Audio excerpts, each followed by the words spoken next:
आज मार्केट पूरी तरीके से पागल हो चुका था। बैंक निफ्टी निफ्टी दोनों ही सेकंड हाफ के बाद से पूरी तरीके से पागल हो चुका था और कहीं ना कहीं मंथली एक्सपायरी और उसके ठीक पिछले वाले दिन ये 2 दिनों में एक बड़ा मोमेंटम आ सकता है। और क्योंकि आज आ गया है तो कल हमारा एक्सपेक्टेशन ऑलरेडी थोड़ा सा घट जाएगा। उसके लिए भी क्या क्या पॉसिबल सिनेरियोज होगा, चलिए सब कुछ ये वीडियो में हम डिस्कस करेंगे।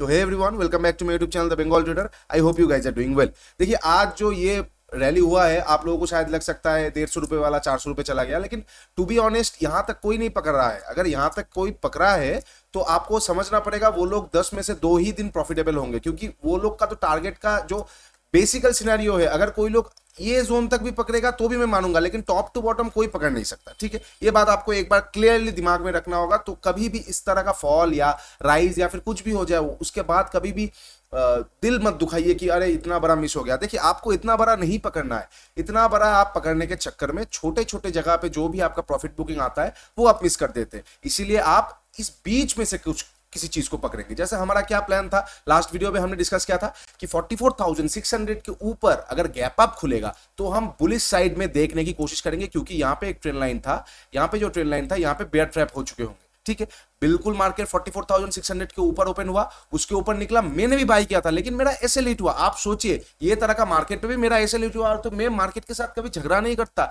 एक आध दिन चलेगा, कोई दिक्कत नहीं है, क्योंकि आज क्या है ना, आज हर रिटेल को प्रॉफिट मिला है। एक आध दिन मैंने आपको को साथ लास्ट वीडियो में भी बताया था कि अगर हर रोज किसी को लॉस होगा तो वो मार्केट से गिव अप कर देगा। इसीलिए एक आध दिन इस तरह का रैली दिखाया जाता है, इस तरह का रैली हो जाता है, इस तरह का फॉल हो जाता है, ताकि वो लोग मार्केट पे बने रहे। क्या होता है ना, 100 रुपए लॉस करने के बाद 30-40 रुपए अगर कवर नहीं होगा तो फिर 100 रुपए लॉस करने वाला जो जो गुर्दा होगा वो आएगा नहीं किसी के पास। तो इसीलिए मार्केट मैनिपुलेशन किस तरह से होता है मैं आप लोगों के साथ हमेशा शेयर करता हूं। उसके बाद आज बहुत अच्छा लगा कि मेरे जो भी कोर्स फॉलोअर्स जिन्होंने भी कोर्स बाय किया है उन बहुत सारे मैसेज आ रहे हैं कि गैप स्ट्रेटजी और जो कि हमारा मतलब मैंने आप लोगों के साथ कोर्स में शेयर किया है, गैप स्ट्रेटजी और पाइवट वाला स्ट्रेटजी दोनों इतना अच्छा वर्क किया है कि क्या ही बताए। लगभग लगभग पाइवट स्ट्रेटजी पे हमको कोई लोग बोल रहे 400 पॉइंट, कोई लोग बोल रहे 350 पॉइंट कैच किया है, और गैप स्ट्रेटजी और भी ऊपर से कोई कोई लोग बोल रहे बिल्कुल ये जगह के आसपास से लगभग लगभग किसी ने 200 पॉइंट कैच किया है, किसी ने 180 पॉइंट कैच किया है, और किसी ने तो पॉइंट नहीं 1:4 कैच किया है। तो मुझे बहुत खुशी हुआ, और ये खुशी देख के मैं आप लोगों के साथ एक चीज बताता हूँ। नीचे एप्लीकेशन का लिंक है, डाउनलोड कर लीजिए। नेक्स्ट वीक में कोई ना कोई एक स्ट्रेटजी फ्री में आप लोगों के साथ शेयर करने वाला हूं एप्लीकेशन में। ठीक है, तो एप्लीकेशन का लिंक डाउनलोड कर लीजिए। नेक्स्ट वीक कोई भी एक फ्री में स्ट्रेटजी में आप लोगों के साथ शेयर कर रहा हूं, फ्री ऑफ कॉस्ट। देखिए, उससे पैसे कमाइए, उसके बाद मुझे जज कीजिएगा क्या मेरा एनालिसिस ठीक से काम करता है कि नहीं। ओके, तो एप्लीकेशन डाउनलोड कर लीजिए, नीचे लिंक दे रहा हूं, फ्री में स्ट्रेटजी वहां पे मैं अपडेट करने वाला हूं। ठीक है, तो आज बहुत अच्छा वर्क किया, same as bank Nifty and Nifty. तो मेरा आज उस तरह से सेकंड हाफ के बाद मैं मार्केट पे एक्टिव ही नहीं था, तो वो स्ट्रेटजीज को मैंने कैच नहीं किया। मैं पूरी तरीके से आज स्टॉक में मेरा पोजीशन चल रहा था। इंडियन होटल ले लीजिए, रियल्टी सेक्टर ले लीजिए, मेरा बहुत सारा पोजीशन स्टॉक्स में फॉरवर्ड हो रहा था, क्योंकि एक्सपायरी आने वाला है तो कुछ पोजीशन साइजिंग मुझे करना पड़ रहा था। तो इसलिए मैं आज इंडेक्स में फोकस नहीं कर पाया, टू बी ऑनेस्ट। तो इसलिए मैं भी आपको बता रहा हूं, इस तरह का रैली जो हुआ है ना, मुझे 1% भी बुरा नहीं लग रहा है, जो कि 1-1.5 साल मुझे बहुत बुरा लगता था। तो इसलिए आप लोगों भी इस तरह से डेवलप कर लीजिए अपनी साइकोलॉजी को। इस तरह का रैली अगर मिस भी हो जाएगा, आपको बुरा लगने की जरूरत नहीं है, because you are capable enough to find another rally. कि आपको पता है फिर से कब हो सकता है, तो एक आध दिन चला जाएगा ना, तो कोई दिक्कत की बात नहीं है। स्टॉक मार्केट एक दिन का नहीं है, और इस तरह का चीजें हमेशा आपको देखने को नहीं मिलेगा। तो बी प्रैक्टिकल, क्योंकि क्या है ना, यहाँ पे एक तरफा गिरा है, एक तरफा कितना बार मार्केट गिरता है, और ऊपर से आज कोई एसएमसी वाला जोन भी नहीं था। अगर होता और वहां पे मैं मिस करता तो I should have feeled some guilt, क्योंकि मेरा जोन था, मेरा जोन नहीं था, स्ट्रेटजी था। स्ट्रेटजी में 1:10 तो नहीं मिलता है, 1:2-3 मुझे मिस हुआ है। ठीक है, कोई दिक्कत नहीं है, नेक्स्ट टाइम फिर आ जाएगा। तो अभी हम डिस्कस करेंगे कल, यानी कि मंथली एक्सपायरी में हम किस तरह से 31 अगस्त को बैंक निफ्टी को और निफ्टी को ट्रेड कर सकते हैं। और एक चीज, happy Rakshabandhan to all of you. बहनों के साथ अच्छी तरीके से बर्ताव कीजिए और अच्छी तरीके से अपना टाइम, क्वालिटी टाइम बिताइए। कुछ अच्छा सा गिफ्ट दीजिए, पैसा कमा के गिफ्ट दीजिए, या उनसे आशीर्वाद लेके पैसा कमाइए। ठीक है, चलिए अभी देख लेते हैं एक बार 31 अगस्त को हम बैंक निफ्टी और निफ्टी में किस तरह से ट्रेड करेंगे। फर्स्ट ऑफ ऑल, अगर कल मार्केट फ्लैट ओपन होगा तो मैं सेकंड हाफ के पहले ट्रेड ही नहीं करने वाला हूं, याद रखिएगा। मैं आप लोगों के कल साथ लाइव आ जाऊंगा, और मैं ट्राई करूंगा कल लाइव आके, क्योंकि लाइव आने पे तो मेरा खुद का ट्रेडिंग होता नहीं, तो मैं कल खुल्लम खुल्ला बता दूंगा, मैं लाइव आके खुद का ट्रेडिंग ना करके आप लोगों के साथ ट्रेडिंग करने की कोशिश करूंगा, बिकॉज बहुत दिनों से आप लोगों का रिक्वेस्ट आ रहा है लाइव आने के लिए, तो मैं ट्राई करूंगा कल लाइव आने को। और एक चीज, कल अगर फ्लैट ओपन होगा ये रेंज के आसपास, कहां पे क्लोजिंग दिया है हमें बैंक निफ्टी ने 44,232, बिल्कुल ये जगह के आसपास। तो अगर कल फ्लैट ओपन होता है तो मैं सेकंड हाफ के पहले ट्रेड ही नहीं करने वाला हूं। इस तरह का रैली के बाद फ्लैट ओपन होगा तो ऑलरेडी वो वॉलेटाइल और साइडवेज एक्ट करने वाला है। क्यों? अल्टीमेट इस तरह का रिवर्सल बहुत कम देखने को मिलता है और कंटिन्यूएशन इस तरह का रैली के बाद बहुत कम देखने को मिलेगा। तो फ्लैट ओपन होगा, I am not that much interested, ठीक है। आज जैसे फेयर वैल्यू गैप था, इसको इजीली पूरा कर दिया और 44,280 हमारा बाइंग जोन था, लेकिन 15 मिनट का सेटअप भी एक्टिवेट नहीं हुआ, उसके साथ साथ स्नाइपर स्कैल्पिंग सेटअप भी एक्टिवेट नहीं हुआ, तो हमें कभी भी लास्ट में भी ट्रेड नहीं मिला। तो ठीक है, कोई दिक्कत नहीं है, मार्केट एक तरफा गिर गया। तो कल अगर फ्लैट ओपन होगा, फर्स्ट हाफ तक वेट कर लीजिए, बिकॉज बहुत ज्यादा वॉलेटाइल हो जाएगा। लेकिन कल अगर गैप डाउन ओपन होता है या गैप अप ओपन होता है तो आपको बढ़िया ट्रेड मिल सकता है फर्स्ट हाफ में, ये बात याद रखिए। मैं पहले गैप डाउन का सिनेरियो आपको बता देता हूं। अगर कल गैप डाउन ओपन होता है, बी रेडी एक लिक्विडिटी ग्रैब वाला सिचुएशन को देखने के लिए, ठीक है। अगर मार्केट कल गैप डाउन ओपन होता है और 43,940 के नीचे निकलता है, डू नॉट सेल, बस वेट कर लीजिए। एक 15 मिनट का कैंडल जैसे 940 के ऊपर आके क्लोज कर देगा, वहां पे बाई पोजीशन बनाइए, डेलो का एसएल लेके मिनिमम आपको 2 से 250 पॉइंट इतना स्पीड में देखने को मिलेगा। ऑप्शन डबल हो सकता है यहाँ पे, ये एक जैकपॉट कॉल हो सकता है कि अगर कल गैप डाउन ओपन होगा, 940 के आसपास अगर कैंडल निकलेगा और जैसे नेक्स्ट कैंडल हो या 2 कैंडल बाद हो, जैसे निकलने के बाद 940 के ऊपर जाके कैंडल क्लोज कर दिया, मतलब क्या है, एक 15 मिनट का कैंडल मान लेते हैं, गैप डाउन ओपन हुआ, थोड़ा सा नीचे आया, इस तरह से क्लोजिंग किया, फिर से एक क्लोजिंग किया और नेक्स्ट कैंडल 940 के ऊपर जाके क्लोज दे दिया। तो जैसे 940 के ऊपर जाके कैंडल क्लोज दे देगा, वहां पे हम बाई कर लेंगे डेलो का एसएल और मिनिमम 200 से 250 पॉइंट का आपका टारगेट हो जाना चाहिए, जो मैं लाइव में भी आप लोगों को आके वही चीज बताऊंगा। इनकेस अगर गैप डाउन ओपन होता है तो गेट रेडी, ठीक है। हाँ, अगर गैप डाउन ओपन होकर पहला कैंडल बहुत बड़ा बन जाता है, कंप्लीटली इग्नोर द मार्केट, फिर हम सेकंड हाफ में देखेंगे, फिर रिवर्सल भी नहीं, कंटिन्यूएशन भी नहीं हो सकता है, कुछ डेंजरस सिचुएशन क्रिएट हो सकता है, वहां पे ट्रेड करने पे आपको नुकसान होगा, ठीक है। ओके, ये हो गया गैप डाउन का सिनेरियो। फ्लैट में हम इग्नोर करने वाले, बिकॉज फ्लैट में मुझे कोई भी लेवल्स नहीं दिख रहा है। बी प्रैक्टिकल, हर रोज मार्केट पे लेवल्स नहीं दिखता, अभी लेवल्स नहीं दिख रहा है तो नहीं दिख रहा है, मैं जोर जबरदस्ती लेवल नहीं बना सकता, बिकॉज मेरे हाथ में नहीं है। मार्केट अगर मुझे कुछ दिखा नहीं रहा है, मैं यहाँ पे क्या करूंगा, अगर फ्लैट ओपन होगा तुरंत नीचे आएगा, आई एम नॉट इंटरेस्टेड, क्योंकि यहाँ पे लिक्विडिटी ग्रैब वाला जोन है, ठीक है। अच्छा, यहाँ तक यहाँ का टारगेट आएगा तो मैं स्टॉप लॉस कहां पे लगाऊंगा, मेरा एसएल ठीक ठाक डिटरमाइन नहीं होगा। ऊपर जाएगा, अगर प्राइस एक्शन भी बना के जाएगा तो जब तक 44,500 के ऊपर मार्केट सस्टेन नहीं करेगा, अपसाइड में कोई शॉर्ट कवरिंग नहीं आ सकता, तो मैं वहां पे इंटरेस्टेड नहीं रहूंगा। इसलिए फ्लैट में हम इग्नोर करेंगे, गैप डाउन पे शॉर्ट कवरिंग का एक्सपेक्टेशन करेंगे। और इन केस अगर गैप अप ओपन होता है तो कहां पे ओपन होता है, ये इंपॉर्टेंट हो जाएगा। सेम टू सेम आज की तरह अगर मार्केट 44,600 के ऊपर फिर से गैप अप ओपन होता है, ठीक है, एक सेकंड, 44,600 के ऊपर फिर से गैप अप ओपन होता है तो हम वहां पे बाई करेंगे, ठीक है। 44,600 के ऊपर अगर फिर से गैप अप ओपन होता है,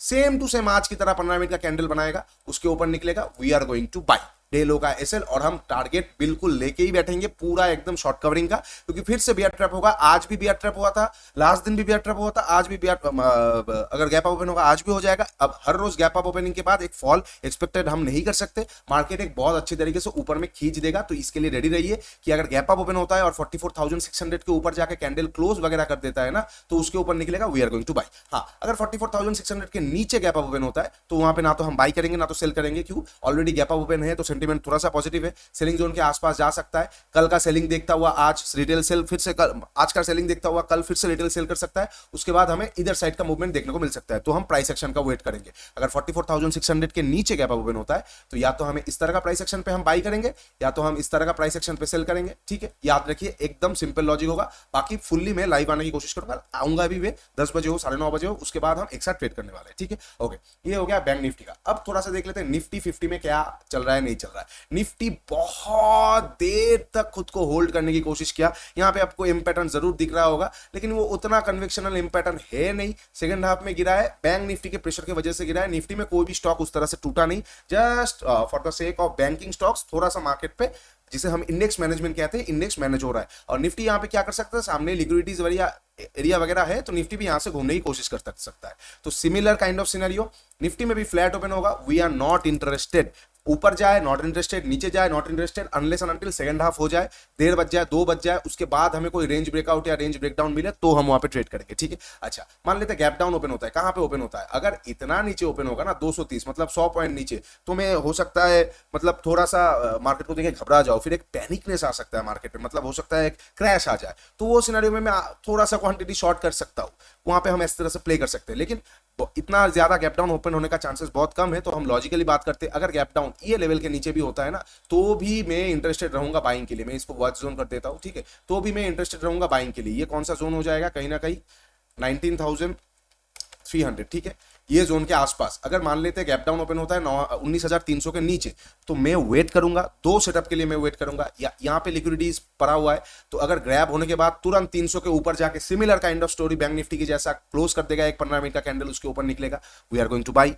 अगर मान लेते खुलते ही प्रॉफिट बुकिंग वाला सेटअप आ जाता है, पहला कैंडल उसके ऊपर निकलता है, we are going to buy. तो मैं लिक्विडिटी ग्रैब में कल नीचे से रिवर्सल का प्ले करना पसंद करूंगा इनकेस गैप डाउन ओपनिंग पे, ठीक है। अगर गैप डाउन ओपन होकर बहुत बड़ा कैंडल बन जाता है तो just like bank Nifty we are going to ignore the market. अच्छा, अब मान लेते हैं कि अगर गैप अप ओपन हो जाता है, गैप अप ओपन होगा तो क्या करेगा, निफ्टी थोड़ा सा कंफ्यूजिंग फिर से हो रहा है, बैंक निफ्टी को ही मैं फोकस करना चाहूंगा, लेकिन फिर भी अगर गैप अप ओपन हो रहा है तो मैं निफ्टी में भी थोड़ा सा क्वांटिटी बाई कर सकता हूं, बिकॉज निफ्टी ने आज स्ट्रेंथ शो किया है, 5 वीक लगातार ग्रीन रेड कैंडल बनाया, तो कल भी अगर गैप अप ओपन होगा तो पॉसिबिलिटीज थोड़ा सा बन सकता है, प्रोबेबिलिटी हमारी तरफ कि मार्केट एक बार शॉर्ट कवरिंग के लिए लंबा खींच दे। क्यों, कल एक्सपायरी होने वाला है, तो हो सकता है एक शॉर्ट कवरिंग रैली आ सकता है, पॉसिबिलिटीज है, ठीक है। तो हम वहां पे कैसे क्या ट्रेड करने वाले हैं कि अगर निफ्टी, इसको हटा देता हूं मैं, अरे यार एक सेकंड, अगर निफ्टी कल similar kind of story gap up open होता है और पहला कैंडल कोई ग्रीन कैंडल बनता है जस्ट लाइक टुडे, उसके लो को रिस्पेक्ट करता हुआ निकलता है, तो वहां पे हम फिर से एक बार बाई करेंगे। आज का स्टॉप लॉस हुआ है तो कोई बात नहीं है, देखिए निफ्टी में अगर आपने फोकस किया है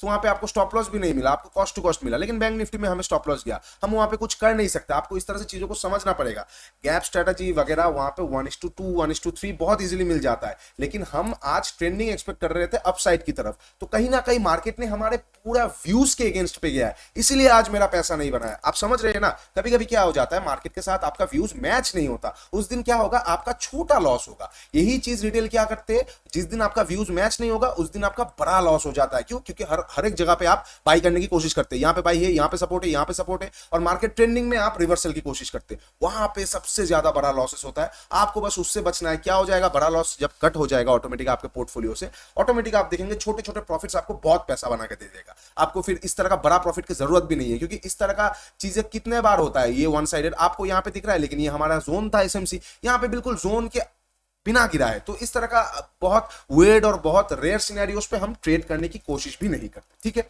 तो सारे सिचुएशंस मैंने एक्सपायरी का आप लोगों के साथ डिस्कस कर लिया है, होपफुली आप लोगों को अच्छा लगा है और एनालिसिस ठीक लग रहा है, तो प्लीज एक लाइक शेयर और सब्सक्राइब कीजिए, ऐप को जरूर डाउनलोड कीजिए। नेक्स्ट वीक में कोई भी एक स्ट्रेटजी आप लोगों के साथ फ्री में शेयर करूंगा, वो पाइवट हो सकता है, एक्सपायरी हो सकता है, गैप हो सकता है, वो डिपेंड करेगा आप लोगों का रिस्पॉन्स के ऊपर, ठीक है। और चैनल को सब्सक्राइब भी कीजिए, नीचे इंस्टा और टेलीग्राम का लिंक दिया हुआ है, जाके जुड़ जाइए। और 24 घंटा बाकी है, अगर किसी को कोर्स लेना है तो 24 घंटे के बाद मैं इसका प्राइस बढ़ा रहा हूं, क्योंकि इतने कम में मैं कोर्स दे रहा हूं ना, तो मुझे मतलब खुद भी लग रहा है कि इतना पैसा अगर आ ही रहा है, मेरे लिए नहीं बोल रहा हूं, मतलब मैं डिस्काउंट वगैरह देना या कोर्स बेचना ही बंद कर दूंगा, क्योंकि मतलब जिस तरह से लोगों को ये चीजें अच्छा लगने लगा है, अब अगर सबको ये चीजें पता लग जाएगा at the beginning of time, बाद ये चीजें बंद होना शुरू हो जाएगा। तो मैं क्या करूंगा, धीरे धीरे लोगों को सिखाने की कोशिश करूंगा, क्योंकि मैं नहीं चाहता एसएमसी काम करना बंद कर दे, just like traditional price action काम करना बंद हो चुका है। और अगर एसएमसी काम करना बंद कर देगा तो मुझे फिर 1 साल लग जाएगा कुछ नया ढूंढने में, ठीक है। तो चलिए, वीडियो अगर अच्छा लगा है तो do like share and subscribe, नीचे इंस्टा टेलीग्राम सब लिंक दिया हुआ है, जाके एक बार चेक कर लीजिए।